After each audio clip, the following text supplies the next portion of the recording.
I'm Eleanor, and I've been a doctor for almost as long as I've been married to Richard. We've had our share of good and bad times, but those 30 years went by quickly.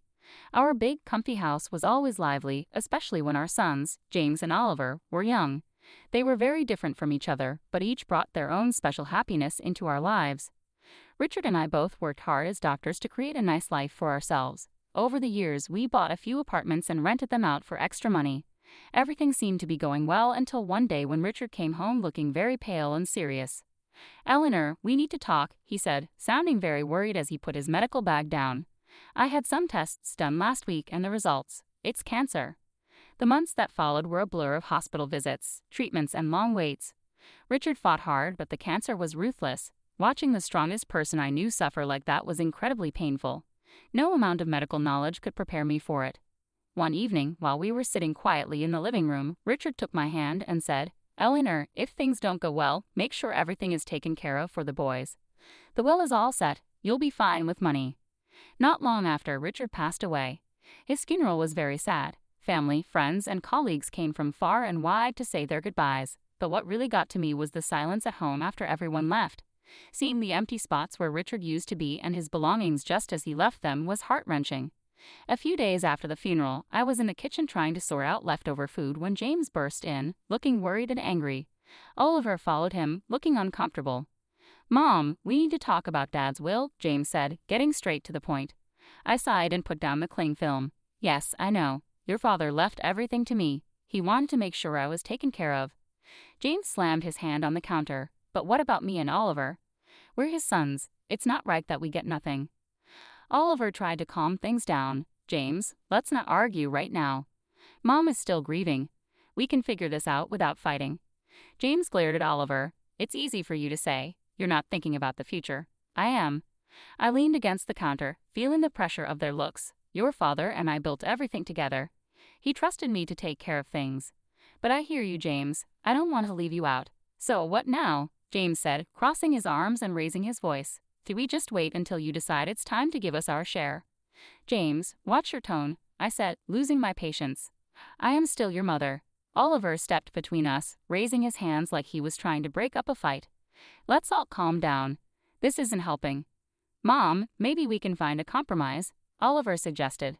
I nodded and rubbed my temples. "Here's what we can do. The apartments that your father and I invested in downtown." James interrupted. "Yes, those." I gave him a look to signal him to be quiet for a moment. "I was thinking you each take one. You can live in them or rent them out. I'll also give each of you $225,000 to help you get started." James was clearly calculating in his head. "And the rest, the house, the money, will stay with me for now. When I'm gone, it'll come to you." "As for your father's wishes," I said firmly, "James, this is fair. I know you want to argue more," but Oliver nudged him. "Let's think about this. Mom isn't leaving us with nothing." James finally nodded, though he looked upset. "Fine, but I want this in writing. No more surprises." "Of course," I agreed. "We'll get everything documented properly." As they left the kitchen, I heard Oliver whispering to James, "Give Mom a break. She's doing her best." James muttered something I couldn't hear and didn't really want to. As I washed the dishes, I wondered if Richard could see us and what he'd think. I hoped I was making the right decisions, but only time would tell. And time, as always, was unpredictable. On a sunny afternoon, which was a rare but pleasant change, James brought Isabella over to meet me for the first time. They hadn't been dating long, but James was clearly smitten. You could tell by how he was fussing over her, which was unlike him. When they walked in, Isabella immediately had an air of confidence, almost like she owned the place. Dressed up in fancy clothes, she strolled into the living room with hardly a greeting, her eyes taking in everything. "Nice place you got here," she said, flipping her hair back and sitting down without waiting for an invitation.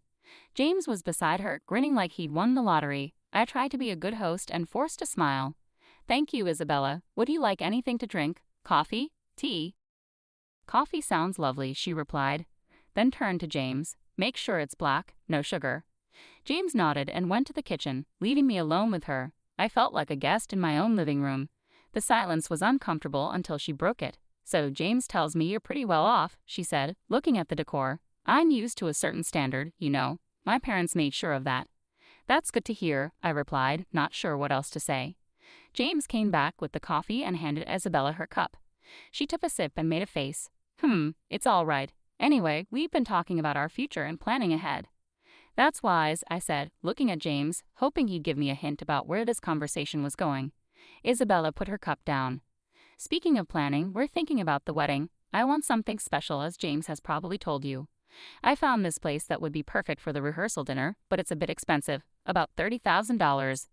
I nearly choked on my coffee. $30,000 just for the rehearsal dinner. James quickly jumped in. Mom, it's important to Bella. We want to start things off right.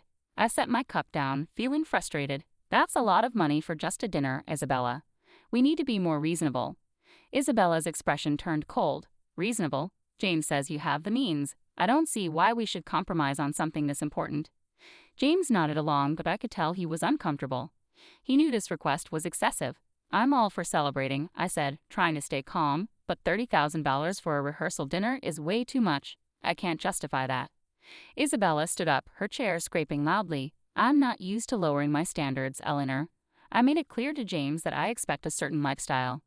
James tried to mediate. Mom, maybe we can find a compromise. There's no compromise on $30,000 for a dinner, James. That's final. I snapped, losing my patience. Isabella grabbed her purse and glared at me. Fine. If that's how it's going to be, then maybe we need to rethink some things. They left shortly after, and I was left feeling shaken by the encounter. The nerve of Isabella to come into my home, drink my coffee, and dictate how I should spend my money. It felt like a slap in the face and a wake-up call I wasn't prepared for. While I was at the grocery store, James and Isabella decided to drop by again. When I got home, Oliver was awkwardly trying to keep them entertained in the living room. The tension was palpable, the kind that makes you want to turn around and leave, but it was my house, so I braced myself and walked in. Isabella, as flashy as ever, handed me a list as soon as I set down my grocery bags. Eleanor, we thought a lot about the wedding gifts, and here's what we've decided. I hope this will make things easier for you. I glanced at the list she gave me. It was surprisingly sensible: kitchen appliances, some nice china, and even a couple of pieces of furniture. This seems quite reasonable, I said, feeling a bit of relief. I think these are wonderful choices. James looked at Isabella with hope in his eyes. Just as I was about to talk about where we could buy the items on the first list, Isabella's expression suddenly changed. She gasped.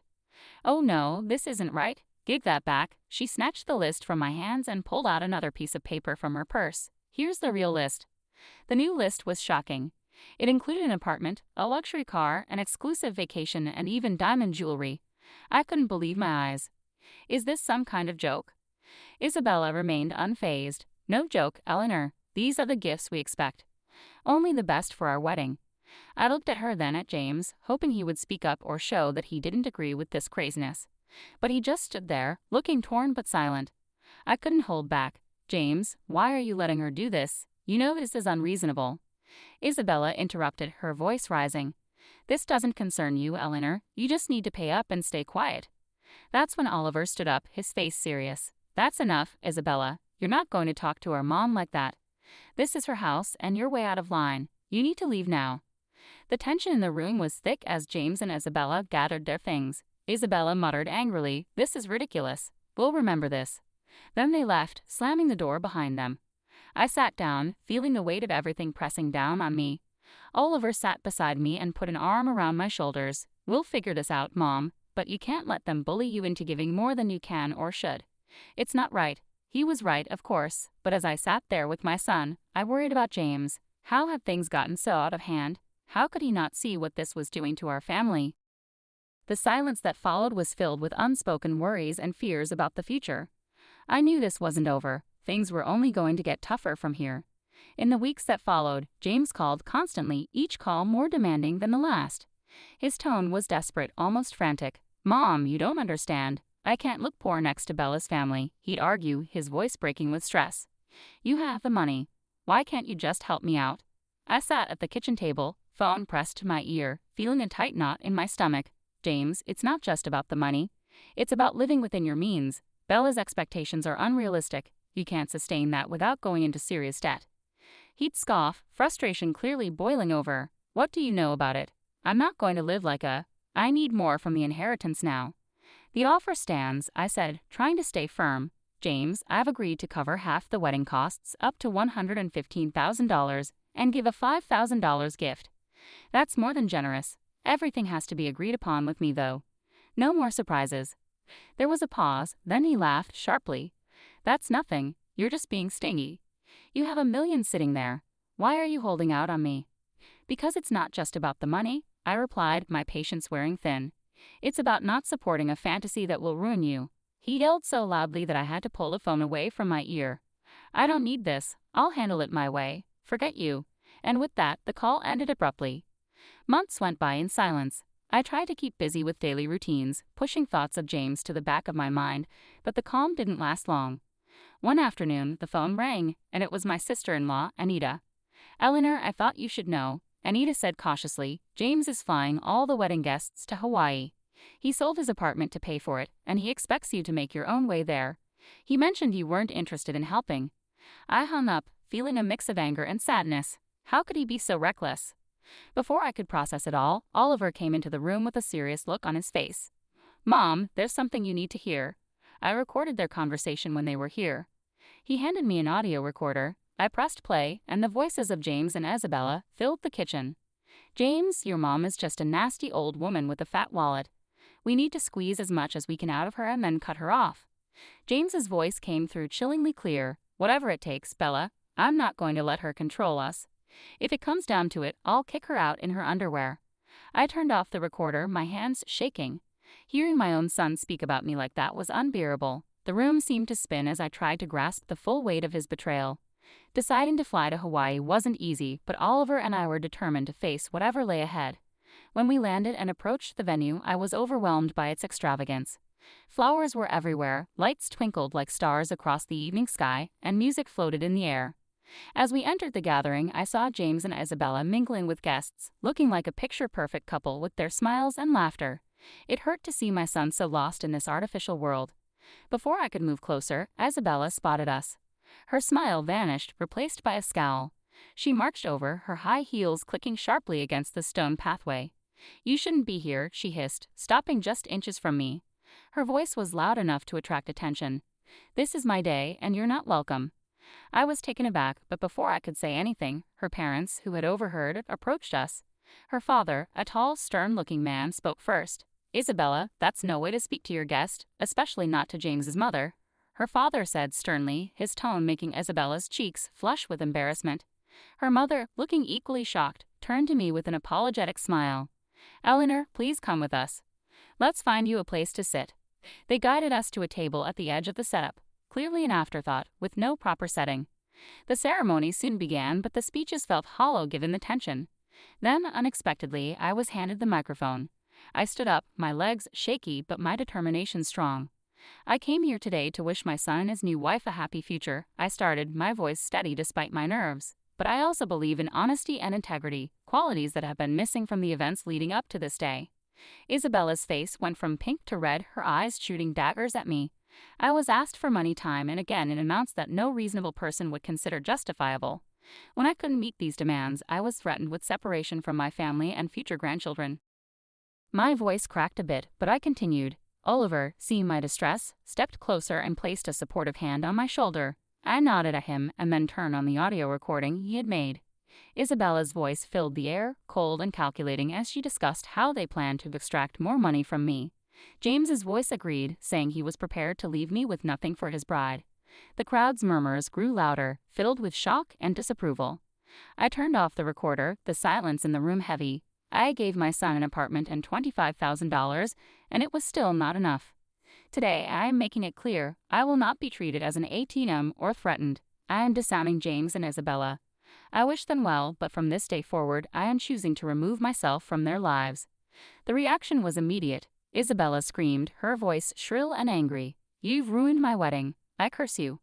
Returning home was bittersweet. In the quiet of my house, I made a decision that even surprised me. I quit my job. After years of healing others as a doctor, it was time to focus on healing myself and rebuilding the life that had been torn apart. Oliver, bless his heart, had just graduated from art college and was brimming with ideas and ambition. With the $25,000 I had given him, he opened his own tattoo parlor. It wasn't just any shop. It quickly became a place where art and skin met in stunning displays. Oliver poured his heart into his work, and it paid off. He began entering tattoo contests, and soon his name was well known locally. Before long, he was opening more locations, creating a network of salons that became a hotspot for tattoo enthusiasts. I'd watch him sketch late into the night, his dedication a stark contrast to the chaos his brother had created. "You're doing amazing, Ollie," I'd say, feeling proud. During these calmer months, James reappeared one afternoon. He showed up at the door, looking tired and defeated, so different from the ambitious man he used to be. "Mom, I need to talk," he said, sitting down without waiting for an invitation. His voice was weary, a far cry from the demanding tone I was used to. I sighed and motioned for him to continue. "What is it, James?" "It's Bella. She's driving me insane. Nothing's ever enough. I got a second job, but it's still not enough for her." His voice was desperate, but it didn't erase the past. "James, I warned you. I told you living like that with someone like her wouldn't be sustainable." He rubbed his face, clearly frustrated. I know you warned me, but I thought." His voice trailed off, replaced by a deep sense of hopelessness. "Thought what?" "That money would magically appear just because you wanted it to." My tone was sharp, hardened by years of frustration. "Look at your brother. He started with the same amount and built something of his own without stepping on anyone." James bristled. "Yeah, well, not everyone's like Oliver, are they? I have a right to the inheritance too, remember? And when you're gone, it'll come to me." That was the last straw. "Get out, James," I said firmly. "And don't come back, not this time. You chose your path." His jaw tightened, and for a moment I thought he might argue further. But instead he turned and walked out, slamming the door behind him. In the quiet that followed, Oliver came downstairs, having overheard the end of our conversation. "Are you okay, Mom?" he asked softly. I nodded, wrapping my arms around Oliver. "I'm okay now, thanks to you. Let's focus on the good we can create and the life we can build together." He hugged me back, his presence a comforting reminder that not all was lost. In that moment, I felt that despite the heartaches, the journey was still worthwhile. We had each other, and that was enough to keep moving forward. Once the storm with James had passed, our home settled into a peace I hadn't felt in years. During this calm period, Oliver introduced someone special, Sarah. She was everything Isabella wasn't: kind, humble, and genuinely caring. As the weeks turned into months, their relationship deepened, and they soon announced their engagement. Unlike James's extravagant wedding, their ceremony was a simple, heartfelt event in our backyard. With flowers from the garden, homemade decorations, and a small group of close friends and family, the day was perfect. During the reception, I pulled Oliver aside. "You've chosen a wonderful woman," I said, my voice choked with emotion. He squeezed my hand and smiled. "I learn from the best," he replied, giving me a knowing look. Life moved quickly after that. They sold the apartment I had given Oliver, adding some of their savings to buy a small, cozy house just a few miles away. One sunny afternoon, while we were having tea in their new living room, Sarah shared some exciting news. "Eleanor, we're expecting twins," Sarah announced, her eyes sparkling with excitement. I nearly dropped my cup, overwhelmed with joy. "Twins? Oh my goodness, that's wonderful." Oliver beamed, his pride clear. "We wanted you to be the first to know. We're really happy, Mom." "Twins," I repeated, letting the words sink in. "Grandchildren." It was a new chapter I was eager to embrace. As for James, news about him was rare. The last I heard, he had divorced Isabella. She had taken almost everything in the split, leaving him to start over in a different city. Despite the pain he had caused, it hurt to know he was out there struggling because of his choices. One evening, as I was looking through old photo albums, Oliver came and sat beside me. He noticed a picture of James and me from years ago. "Do you ever hear from him?" he asked softly. I shook my head. "No. After everything, he's chosen his path, and I have to respect that, even though it breaks my heart." Oliver put an arm around me. "He's still my brother, Mom. Maybe one day he'll come around." "Maybe," I agreed, though I wasn't entirely sure if I believed it. But for now, we had plenty to look forward to, especially with those twins on the way.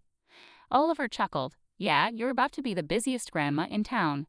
We both laughed, the sound filling the room with warmth. Despite the past, the mistakes and heartaches, this moment with Oliver felt like everything was exactly as it should be. Life was moving on, and so were we, with new hopes and dreams.